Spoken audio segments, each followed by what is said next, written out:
এর আগে স্বাভাবিকভাবে বেচে-কেনা হইতো ৮,০০০, ৭,০০০ প্রতিদিন এই। আবার স্টকে মাল থেকে যেত। এখন কোত্থেকে এত মোটরসাইকেল আসে আর এত গাড়িতে তেল নেয়, এটা আমরা সঠিক বুঝতে পারতেছি না। খন্দকার সুমনের প্রশ্ন, যেখানে আগে ডিপোতে রাত ৯টার পরও তেল থেকে যেত, সেখানে এত তেল নেয়ার গাড়ি এলো কোথা থেকে? প্রত্যেকটা গাড়ির টাঙ্কিতে তেল আছে, তেল থাকা অবস্থায় তারা তেল নিতেছে। এই মোটরসাইকেলগুলো আগে 200 টাকা বা সর্বোচ্চ 500 টাকা, এখন প্রত্যেকটা মোটরসাইকেল এসে বলে 1000 টাকা দেন আর নাহলে ফুল করেন। 500 টাকা তেল নিয়েছিলাম ওই দিন, মেবি 7 দিন হয়। গত ৯ ডিসেম্বর প্রতি million metric British thermal unit MMBTUর এলএনজি আনতে ব্যয় হয়েছিল $10.37।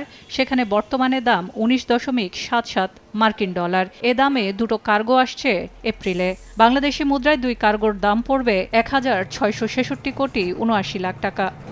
সব মিলে মধ্যপ্রাচ্যের অস্থিরতা আর দেশের সংকট কাটাতে জ্বালানি ব্যয় মেটাতে কমছে রিজার্ভ। যুদ্ধ দীর্ঘায়িত হলে ডলারের মজুদ আরও কমতে পারে এমন আশঙ্কা বিশ্লেষকদের। ফলে জ্বালানি উৎসে ঝুঁকতে হবে ফরওয়ার্ড মার্কেটে, অর্থাৎ যেখানে ক্রেতা ও বিক্রেতা ভবিষ্যতে একটি নির্দিষ্ট সময়ে পূর্ব নির্ধারিত মূল্যে পণ্য লেনদেনের চুক্তি করে। সরকার বাধ্য হয়ে কিন্তু স্পট মার্কেট থেকে এলএনজি, সারের কাঁচামাল সহ আরও অন্যান্য কিন্তু যে খনিজ বা জ্বালানি, সেগুলো কিন্তু আমদানি করতে বাধ্য হচ্ছে।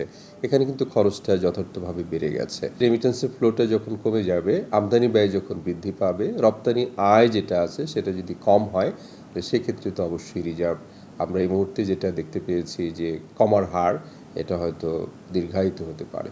যুক্তরাষ্ট্র ইসরায়েলের ইরান যুদ্ধের কারণে সৃষ্ট বর্ধিত জরুরি জ্বালানি ক্রয়ের ফলে বৈদেশিক লেনদেনের চাপ সামলাতে আন্তর্জাতিক মুদ্রা তহবিল IMF সহ বহুপাক্ষিক অংশীদারদের কাছ থেকে অতিরিক্ত $200 কোটি পাওয়ার প্রত্যাশা করছে বাংলাদেশ ব্যাংক। এছাড়া বড় ভরসা প্রবাসী আয়। ওয়ারের কারণে যে সিচুয়েশন তৈরি হয়েছে সেটা আসলে কতখানি প্রলং করবে, এটা একটা ম্যাটার করবে আমাদের জন্য। অর্থাৎ এটা যদি দীর্ঘস্থায়ী হয় তাহলে এটার একটা ইম্প্যাক্ট আসবে। তারপরও বাংলাদেশ ব্যাংক একটা কুইক পর্যালোচনা করে দেখেছে যে এই ইম্প্যাক্টটা আমাদের রেমিটেন্স ফ্লোয়ের উপর কীরকম আসতে পারে। তো সেইরকম একটা ধারণা থেকে হচ্ছে আগামী 1 বছরে আমরা হয়তো বা এই রেমিটেন্সের উপর তেমন নেগেটিভ প্রভাবটা আমরা পাবো না। তবে সংকট উত্তরণে বৈদেশিক শ্রমবাজারে প্রবাসীদের কাজের নিরাপত্তা নিয়েও ভাবতে হবে সরকারকে, এমন পরামর্শ বিশ্লেষকদের। সেলিয়া সুলতানা, সময় সংবাদ, ঢাকা।